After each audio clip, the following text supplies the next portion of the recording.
What's up YouTube? Welcome back to another one of my videos. If you are new here, I'm Ramy B. So last month I attended my first ever APA convention over in San Francisco, California. I had never attended a convention or conference that big in magnitude and just that big in size, so I figured I'd make a video talking about the 3 favorite things about it and the 3 least favorite things. In the past I've attended multiple conferences, but a lot of them were much smaller, the crowd wasn't as big, and it didn't occupy so much land and buildings and property, and the experiences are completely different, at least in my opinion. So before I get started, if you are new here, make sure you click the subscribe button down below, like and comment. Let me know if you've been to any of these conventions before. Let me know what your experiences were at any size convention, and let's get a conversation going. So I like to start off with the negative things first to get that out of the way and end the video on a positive note. So the first thing I didn't like about a conference this size is there aren't too many opportunities to interact with people, and there's kind of a lack of networking. Now I know you're probably thinking, if a conference has 10, 15, 20,000 people, how do you not interact or network with people? My experience there was everyone is so busy running around trying to attend different talks, and the conference was really big, so you have limited time to interact with others and actually build relationships and network appropriately. When I was presenting my poster, I was able to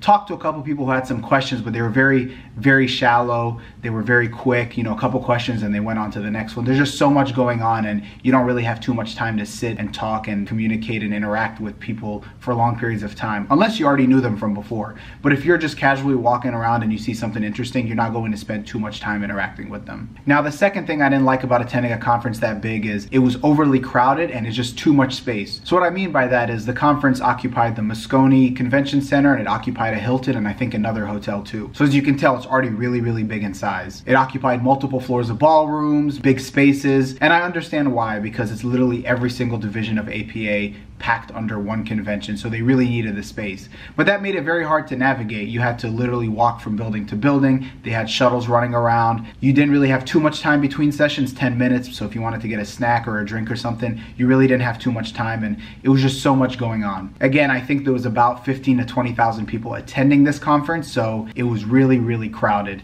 Just walking in and just trying to get your badge alone took like 15 minutes waiting in line, and it was just so many people. It literally felt like the subway station in New York or like Times Square. Personally, I'm not a big fan of really crowded areas. Just, I don't know, I'm an introvert and I kind of like my space, but when I'm navigating between people and I gotta watch out for this person or not bump into this person, it starts making me feel a little overwhelmed and stressed out. The third thing I didn't like was, because of how big it is, it's so easy to miss different talks and sessions. If you are sticking to the topics and sessions under one division or one kind of subject, it's easy to get to because they're usually all in the same area and you're able to go from one to the other. But I wanted to attend something, for example, that was in another building. It was a sports psychology talk, and for me to get there, by the time I got there, it had already started and I had to leave early to get back to attend something else that I wanted to see. And then typically in conferences people like to jump from session to session. They come in, sit a little bit, learn, see what's going on, what kind of research is being done, then they move on to the next. But with a conference this size, you literally have an app that has the whole entire schedule broken down in maps. First off, that is very overwhelming in itself because there's literally thousands of different sessions that you can attend all at the same time,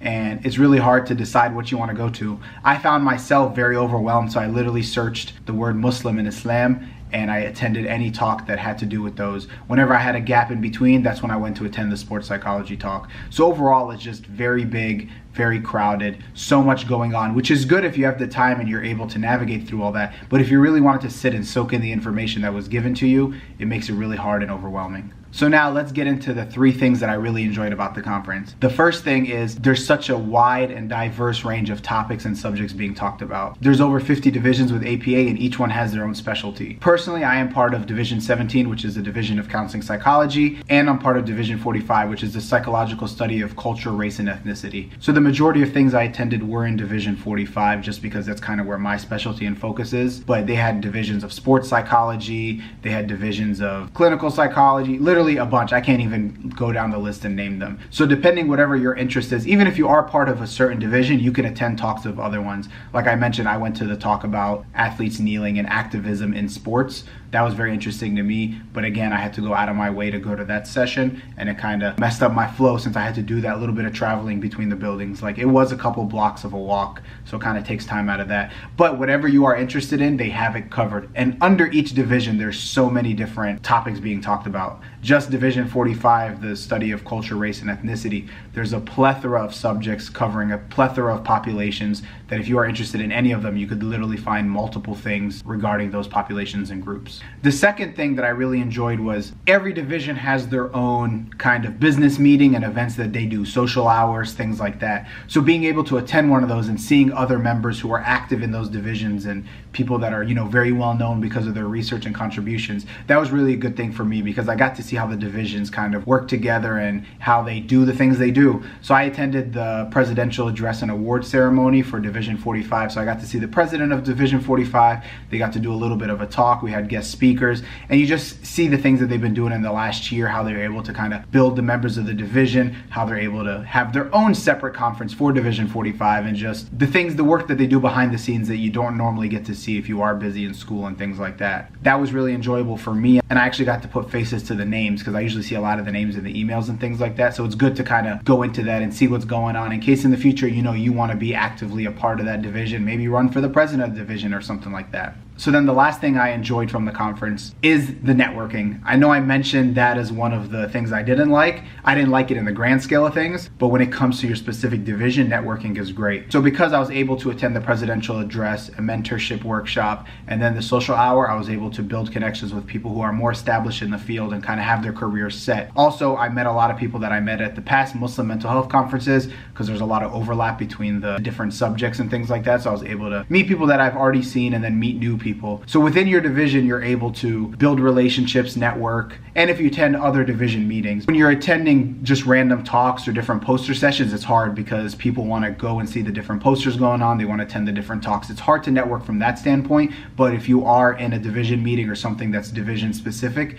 it's a lot easier because the people there are there to network and teach and go over the things that they're doing behind the scenes and things like that. So that was a very positive experience for me, trading business cards with people, and especially the mentorship workshop that I was in. They placed us in different tables with multiple mentors, and we were able to talk about different things that we wanted to know as students, people in academia in general who are trying to get into this field and become professors and become researchers and things like that. Through that alone, I was able to gain a lot of advice and just learn about other people's experiences in the field. So that for me was very important and honestly very priceless because you don't always get to have those interactions with people who have made it in the field. So yeah, overall, I really enjoyed the APA convention. It was my first time attending, so you know, I was a little bit overwhelmed with just the environment and how big and crowded it was, but I did learn a lot and I was able to present my poster there. I didn't get as much feedback because not many people were interacting, as like I mentioned when I go to the Muslim Mental Health Conference, because my studies are usually on Muslim populations, I'm able to interact a lot more with people who are much more invested in this type of research with this population. So that was something that I wish I had more of, but the few interactions that I did have with people, I was able to kind of get in their insight, especially from people who aren't really as invested with this population or maybe this subject matter, so you kind of get an outside view of it. So I'm definitely going to try to attend the APA convention next year. It's going to be in Chicago, just so I can present my research and, you know, continue building relationships with people as much as I can, because you never know when you need these resources or networks of people anytime, whether you're a student or you do graduate and go into the professional field. It's always good to have that network for support, because a lot of people, really everybody who is in this field understands what it's like and is really there for everybody. So yeah, overall I really enjoyed it and I'm definitely going to attend more often than not. So thank you for tuning in to my experience with the APA convention. Once again, if you are new here, make sure you click the subscribe button down below, like and comment, let me know what your experiences were at smaller or bigger conferences. I'd like to hear kind of your critique and what your experience was like, and you know, let's get a dialogue going. So yeah, thank you again, and I'm out.